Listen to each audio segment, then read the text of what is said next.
Welcome back to KYD How-To Series. Today we're going to be finally talking about the long-awaited Hensley Hitch review, installation, and setup.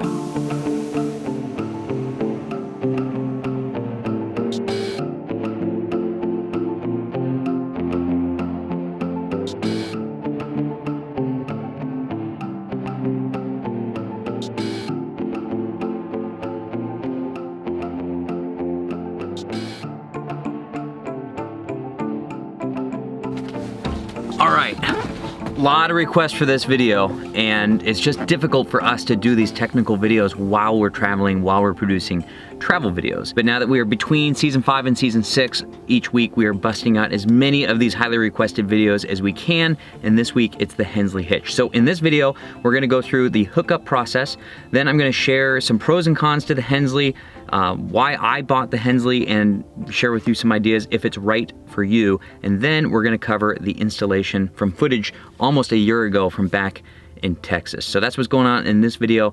Let's first start with the hookup process. So one of the first tips with the Hensley is going far enough forward ahead of your rig to give yourself a correct trajectory. The longer that you have to go back, the easier it is to line up the stinger with the receiver. So I'm gonna go as far forward as I can, and at Cave Creek Regional, these sites are huge, so it's not a problem. And then when I'm backing up, I'm looking at the dotted line, lining it up to the receiver. I'm gonna turn that off. And then I'm also looking down the side of the RV because that's just as helpful, and I can get the angles. And then when I get close, then it's just all dotted lines. Now I'll share with you a tip that a lot of people don't know, and I know it's on Ford, and I'm sure other manufacturers. There's a plus sign right up here, and if you click that, it gets you a tighter view.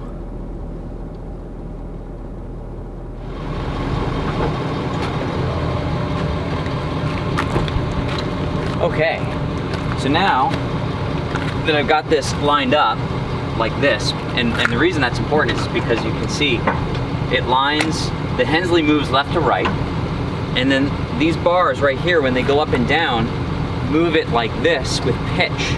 So you've got pitch and roll, and you've got it going back and forth, and that's why cutting it lined up straight is important. So as you can see now, I'm a little bit high. Okay, that looks about right. And then let me just go get some tools. Okay, the big mistake that I made, actually, let me put this down here. I have learned, this is a sidebar tip, I have learned to never put anything down that you're not willing to leave forever. I've put sunglasses here before. You get the gist. It's very tempting to use that as a table, particularly when you're talking to the camera. But I don't put things like this on my bumper. I put it somewhere where I will find it. Anyhow, the first tool is a socket wrench right here into a cordless drill or impact driver, because this right here is how you can get these to move up and down very quickly. If you use the hand wrench, you know, one turn at a time, you can't see how this moves left to right as easily as this. And then this right here, some power lube, I think it's called dry lube. This is essential for the Hensley, and it's something that I was missing for the first 2 months, and the stinger was getting stuck in the receiver. I couldn't figure out why I couldn't get it off. Started using this, and pretty much all my Hensley problems went away. And then of course you've got this, which I'll share with you in just a second, and that's to lock it in on the stinger. But you can also use this a little bit as a measuring tool to know how high the stinger should be. Okay, so now we have that done, and I've got the stinger here. Let me back in, and then Trish will get in tight so you can see this come together.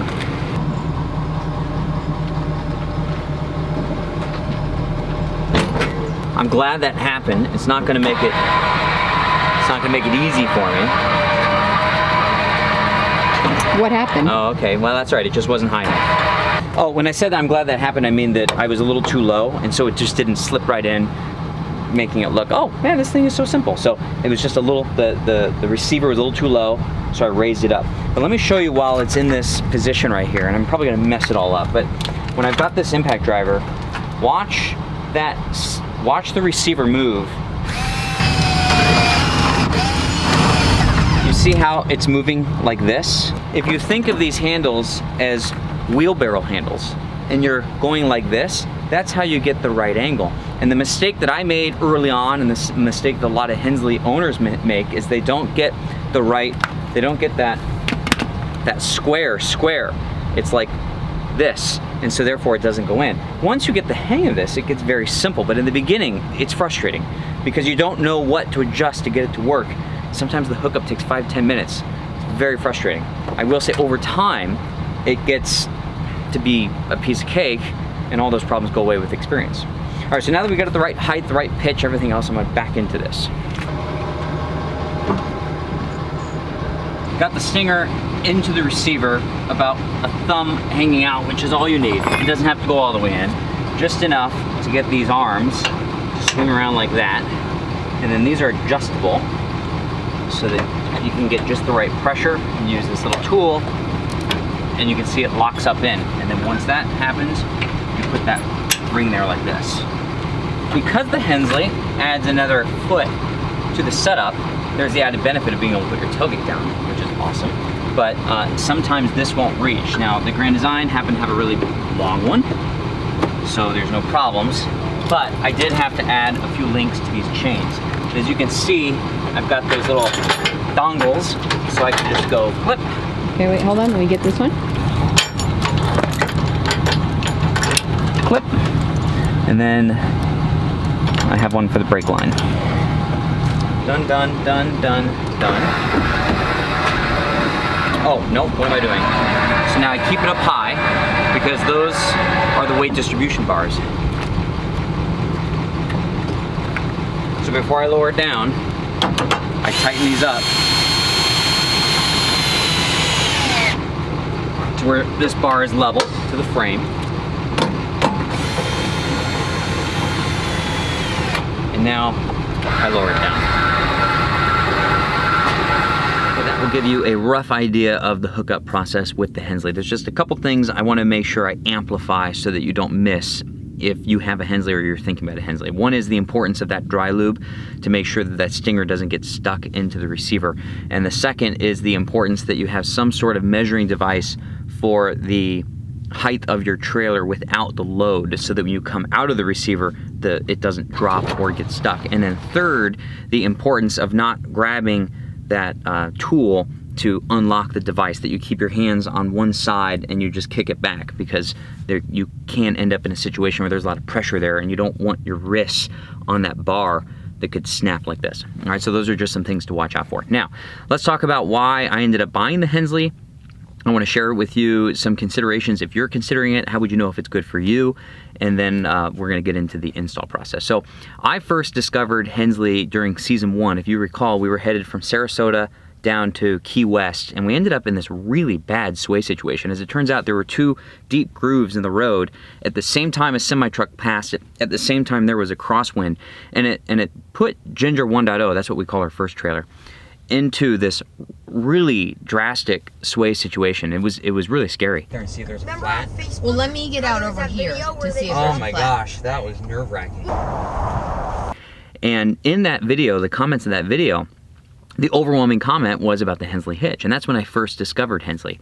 Now, fast forward 2 years later, when we pick up Grand Ginger, which is our Grand Design reflection bunkhouse, Trish and I picked it up in Grand Junction, Colorado, and we ended up going through Breckenridge down to Colorado Springs, and then we went to Texas.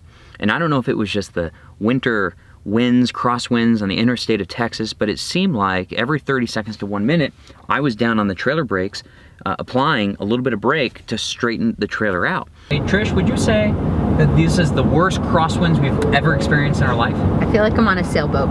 It does feel like sailing, and I'll tell you why it feels like sailing. I've got my right hand here resting on my knee, and I've got my pinchers out with the trailer brake. And every time a big gust of wind comes and it starts to move the trailer around, I just apply a little bit of pressure.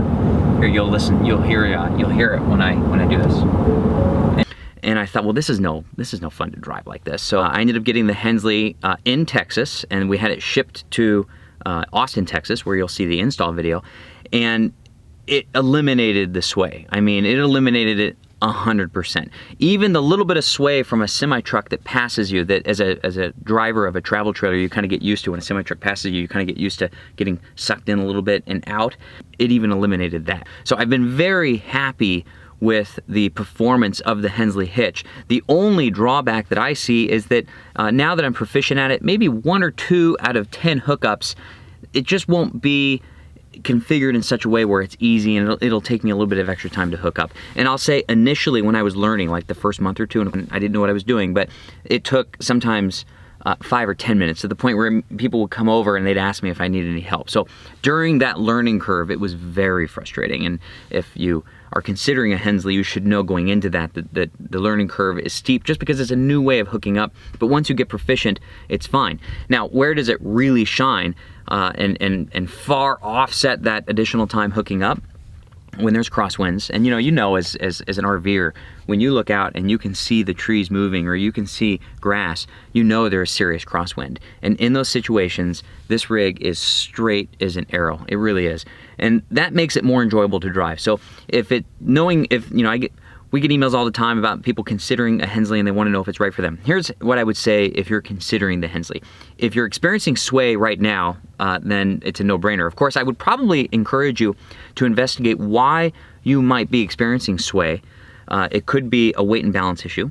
It could be improper PSI on your tires. It could be an improper tow vehicle. So I wouldn't necessarily just fix the sway problem with engineering, because the Hensley will do that. I would encourage you to figure out where the sway might be coming from, because you want that problem solved first, and then you want the added benefit of the Hensley on top of that. So if you're experiencing sway right now, it would be a no-brainer. If you're concerned about sway where it's not fun to tow, if your spouse isn't interested in driving, or if you quote-unquote drive white-knuckled and it's just not relaxing, the Hensley Hitch will make it a more relaxing experience, because you're not going to be experiencing the sway. And so I would consider that. And then lastly, if you want the added benefit of having the proper engineering and equipment should something happen on the road. We've had somebody in the KYD community, someone pulled out in front of him and he had to make drastic correction on the interstate. He had a Hensley Hitch and everything just went right back to normal. So they took a last minute swerve, went into the other lane, and everything just corrected immediately. So that's another advantage of having some engineering on your side when it comes to situations like that. So those are the 3 things to think about if you're considering the Hensley Hitch. Now let's talk about the installation. And I'll tell you right now, if you don't have a Hensley or you're not thinking about a Hensley, there's no reason to watch this installation process. It'll bore you to death. We recorded it almost a year ago in Texas, and we really went through step by step. But if you are considering a Hensley, or you've got one and you're watching this video because you want to know the installation process, then this video might be helpful to you. Now, it's not the official how to install a Hensley video. When we were doing it, I was just reading the manual and recording it, so you should definitely read the manual. But this will give you an idea of the steps involved to get it installed. And as I said, if you're not considering a Hensley, then you don't have to watch it, because, well, you'll be bored out of your mind. So with that being said, Trish and I just have maybe 1 or 2 more of these highly requested videos before we get on to the KYD cabin renovation, which we're so excited to share with you. Take both of them. No, there's another screw. There's another screw, babe. Dad, it's gonna smush the glass.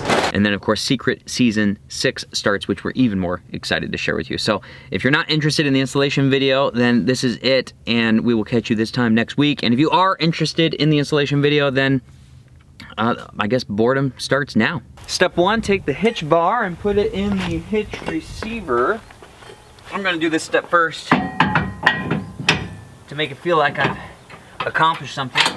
Okay, installation of the frame brackets. So these are the frame brackets. And in order to install them, the front edge of the bracket needs to be 25 inches from the center of the coupling. So from right the center of this to the front edge of this needs to be 25 inches. And if I'm looking at this correctly, actually this would be the passenger side, like that. And there we go.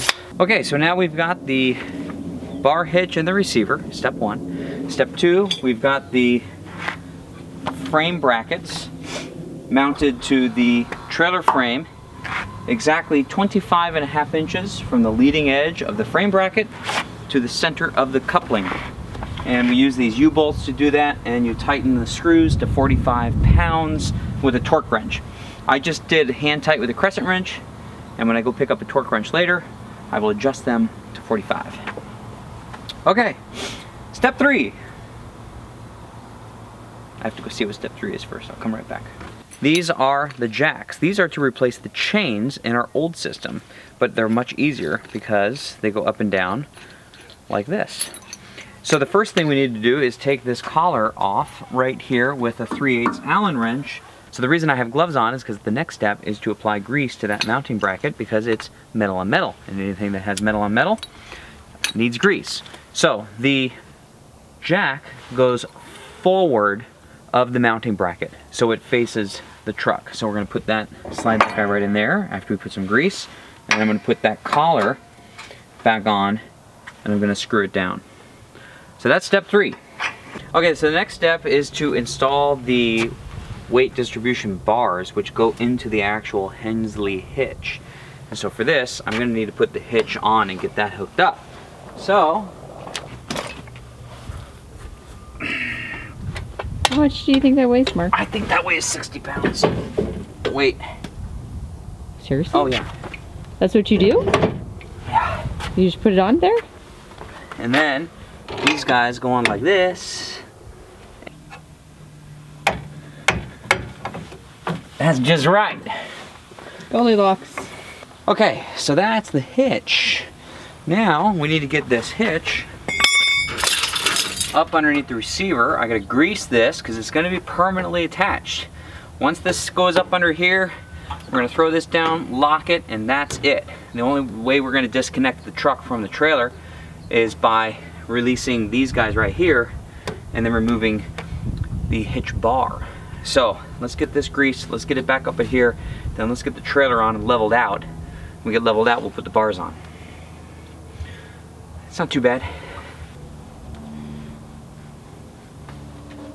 All right.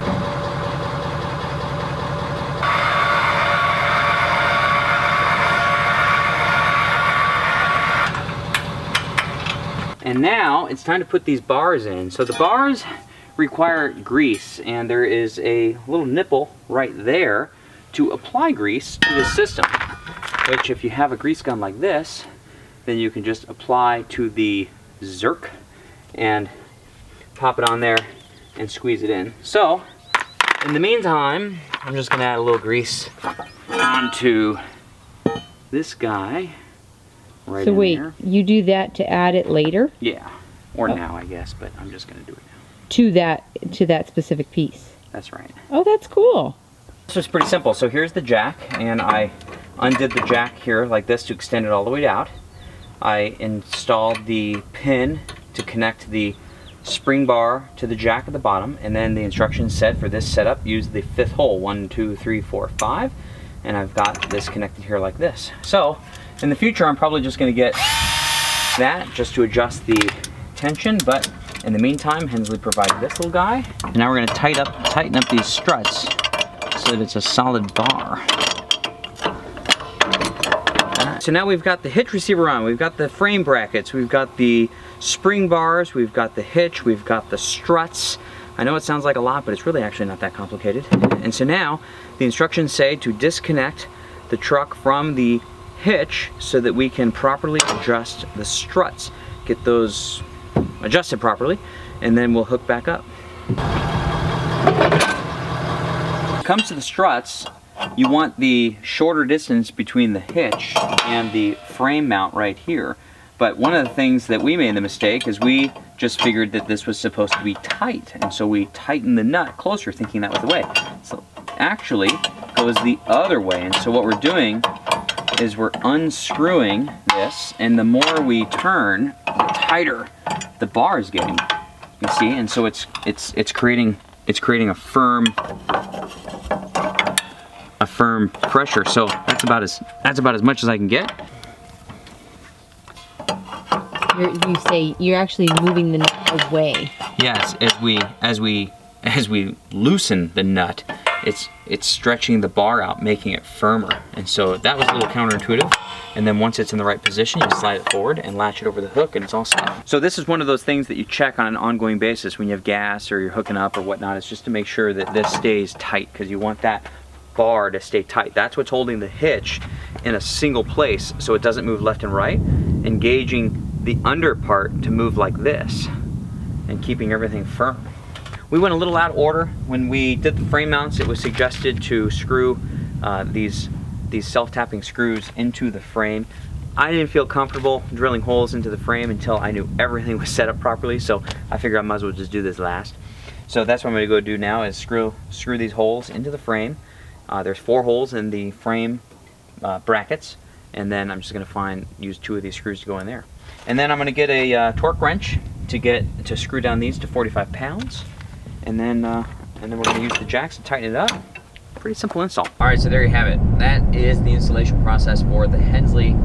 By the way, there are a couple different models for the Hensley. The ones that I have those jacks that go up and down. They have a version for chains. And so I would imagine the installation process would be similar with the chains. So anyhow, if you're considering a Hensley, I hope you found that helpful. Again, not the step-by-step guide of the installation, but it'll give you an idea as to how the installation process works. And as you can tell from the hat, this is recorded in real time. Trish and I are just finishing up the last few things at the KYD cabin before season 6 starts. Still waiting to hear back from the dealer on what's going on with the axle. Other than that, after we left Texas, we headed west and had the most beautiful sunset I happened to see in the footage. So I'm going to leave you with that, and we will catch you next Sunday.